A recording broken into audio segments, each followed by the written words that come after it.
Yo, what is up, guys? This is Beast44 Gaming bringing you another episode. Oh, my mic almost fell here. Bringing you another episode of MLB The Show 20 Diamond Dynasty content. If you are wondering why this is kind of a different beginning and we're already in the second inning, is because this is actually a clip from a game I played, I was going to say over the weekend, but I think it was like a couple days ago. I didn't actually, I wasn't in the proper setup to record. I had my mic on, but I wasn't doing commentary. It was weird. But I just felt like this was a good game. It was a really back and forth game. And this dude, if you guys haven't seen the title, this dude is the guy that made both World Series and has gone 12-0 in BR. So it worried me that I was playing him, but it was a back and forth game that I think you guys would really like. We are in the second inning. Tom Seaver, I'm always struggling against this card. I can't use him, but I can't hit him either. And Gary Sheffield is going to strike out here, so second inning starts off with a strikeout. Christian Yelich will ground out. Who is that at second base? I forget who's all where. We'll probably learn that as the game goes on. But 2 outs, and we got Bob Gibson up. Bob Gibson, though. Bob Gibson can hit, but we strike out on the slider here. Oh my goodness. Bob Gibson this game, he was both good and bad. I'll just say that right now. He was both good and bad. We get, who is that? Robinson Cano to ground out to Jose Ramirez at second. Another thing I really hate about this dude is that he either paused a lot, like that's basically what it did. He paused a lot and he was too good. We just avoid giving up the home run there. He gets it to the warning track right to Mickey Mantle though. We hang that for Craig Biggio, but he grounds out into it. Gary Sheffield gonna make the play to end the inning. Craig Biggio starting us off here.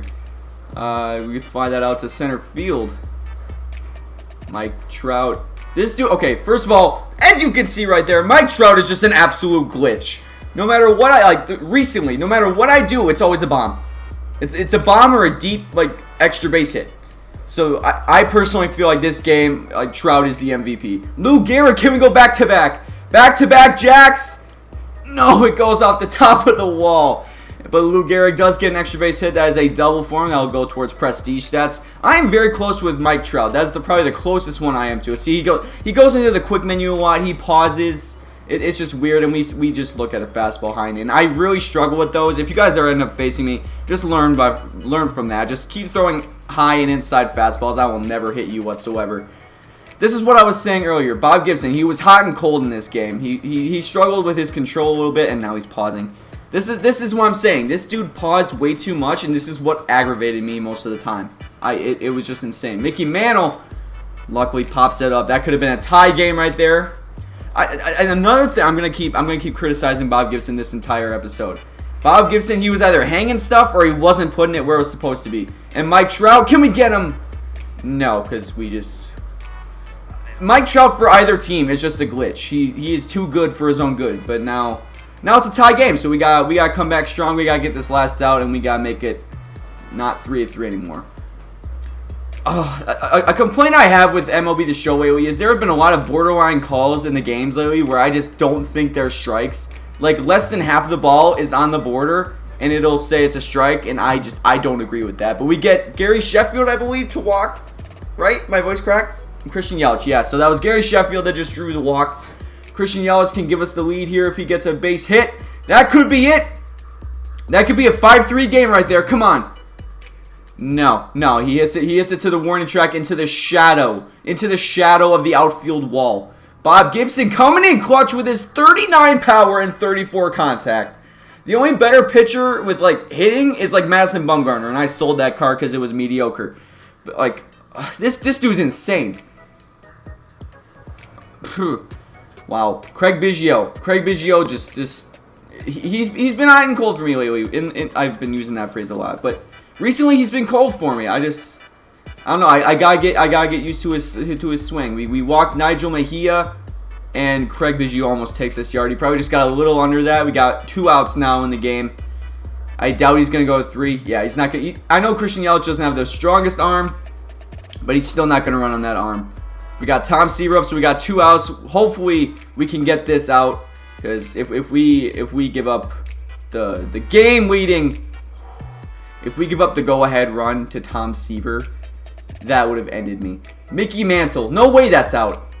No way that's out. Come on. And Mickey Mantle with the go-ahead home run in the top of the 5th. This game is going by really quick, and Fernando Tatis, prestige Fernando Tatis, get through. Wow. That's another thing I noticed a lot about this game. There was like a lot of solid base hits. We have 7 and he has 3, but yet I only have a 1-run lead. And just like any other pitch, Bob Gibson throws it way too inside.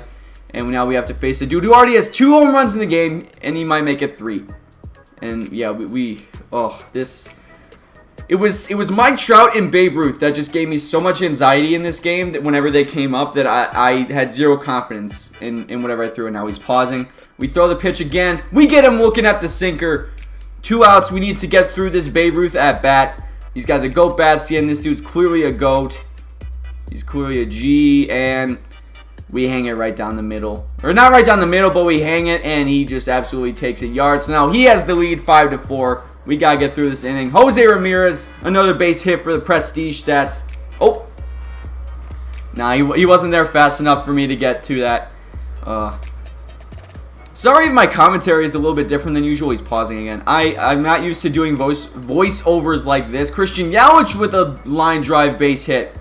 But yeah, I'm not used to having to just go through this continually. I'm used to doing a live commentary, so that's why I'm kind of stumbling on my words a little bit. We're gonna bring in Babe Ruth, Bob Gibson. He's gotta get out of there. He threw a decent game, but it hasn't been enough. He keeps pausing. It gets annoying, people. I'm already getting annoyed just looking at this, and I already went through this. He takes out Tom Seaver to bring in Billy Wagner. Now I didn't think much of this, but then I remembered he went 12-0. So when I checked, he has the 99 Billy Wagner.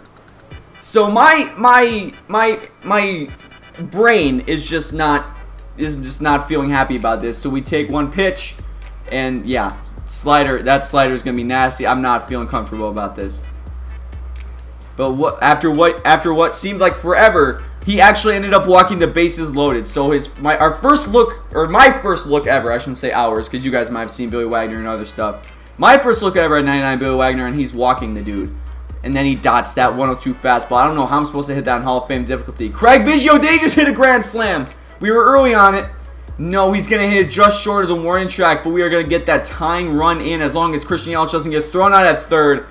He doesn't. We tie the game. We got 2 outs in the top of the 6th.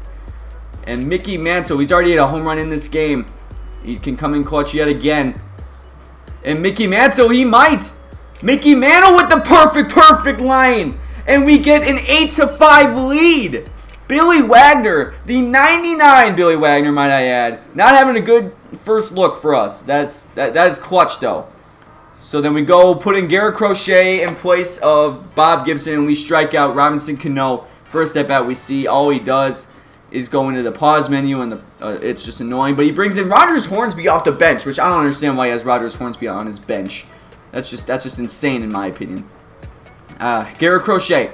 A lot of my bullpen is where I feel I struggle the most because I don't have a lot of confidence in who I throw. But we get him to ground out for out number 3 in the inning. We don't give up any runs. He only throws 10 pitches. So the momentum is currently in our favor. And we have Garrett, Tatis, and Ramirez coming up. Some of the biggest bats in our order.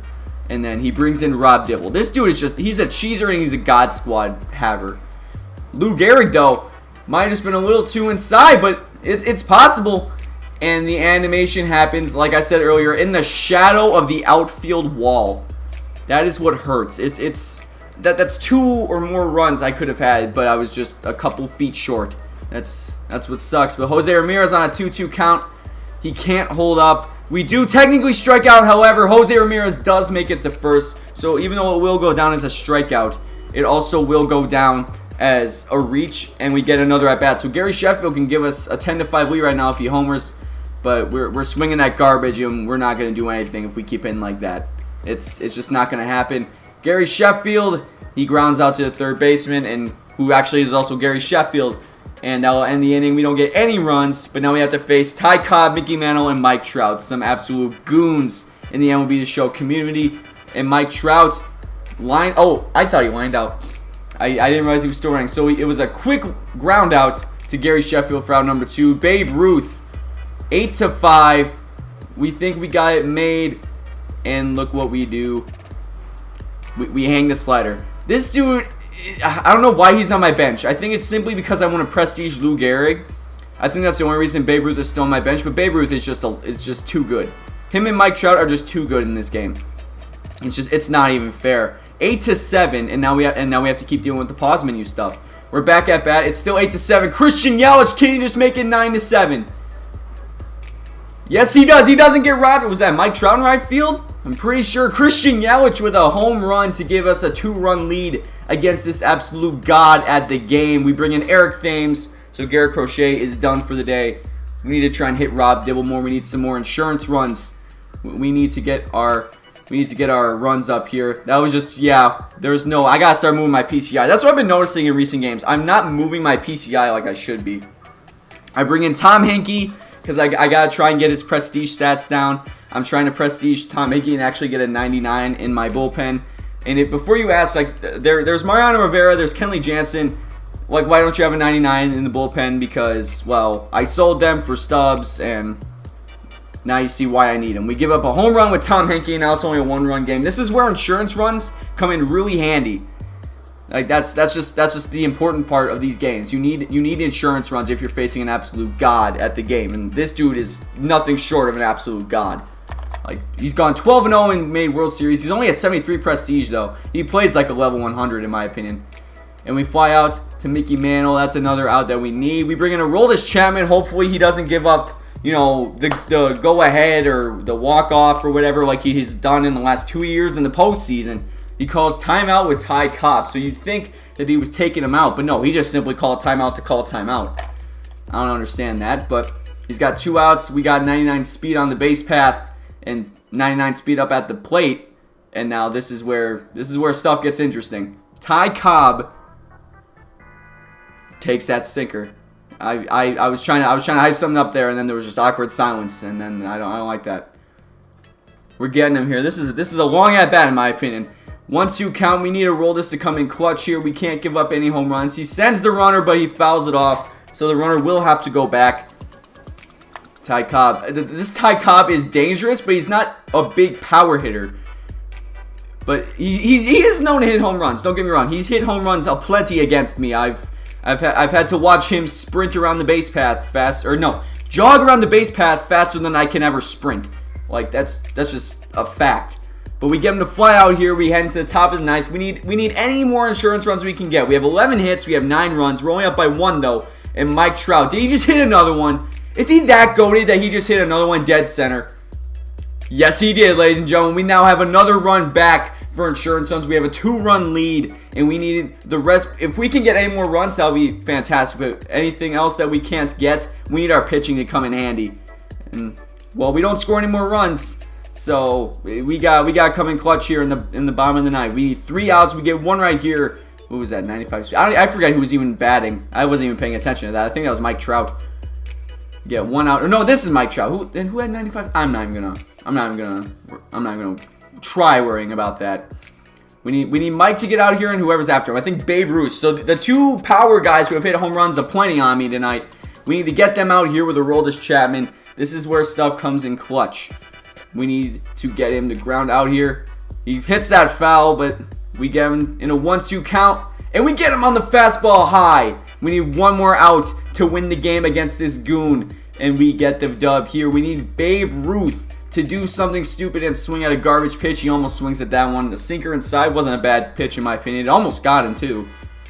He's thrown 12 pitches. He's 3 for 4 tonight too. Off to a bad start here though. Aroldis Chapman off to a good start. He needs 2-0. He needs to get 3 strikes, or he needs to get Babe Ruth swinging at some garbage. We get a 2-1 count there. This is where the stress levels and my blood pressure just spike. And Babe Ruth, he swings an outside slider and grounds out to Jose Ramirez, who makes the play. We get the victory. Aroldis Chapman picks up the save. Bob Gibson gets the victory.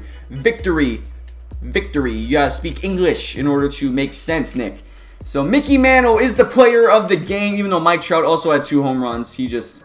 Everyone on the squad's a player of the game. So thank you guys so much for tuning in. Again, sorry I had to do this live voiceover. I just wasn't doing commentary at the time of recording. I hope you guys enjoyed this episode. If you did, please make sure to leave a like and comment, and make sure to subscribe and turn on the post notifications so you know when and what I am posting. Thank you guys so much for watching, and this is Beast 44 Gaming signing out of MLB The Show 20 Diamond Dynasty.